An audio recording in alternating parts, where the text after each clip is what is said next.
Hi friends, feeding బాటిల్స్ని మనం ఎలా sterilise చేసుకోవాలో చూద్దాం.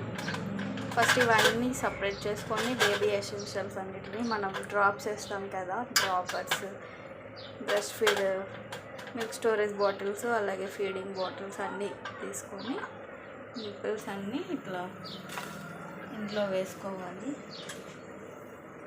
ఇవి ఇట్లా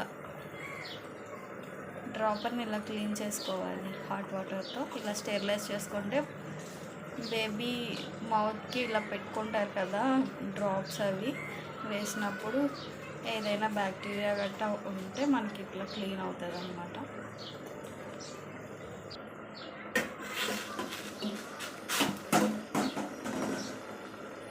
ఇలా రోలింగ్ ఆయిల్ వాటర్లో వేసి మనం ఒక 5 minutes ఉంచేస్తే సరిపోతుంది. ప్లాస్టిక్ బాటిల్స్ అయితే మనం ఒక 3-2 minutes అట్లా ఉంచి మనకి బ్రష్ ఉంటుంది కదా, క్లీన్ చేసుకునే బ్రష్తో డైలీ ఇలా క్లీన్ చేసుకుంటే సరిపోతుంది.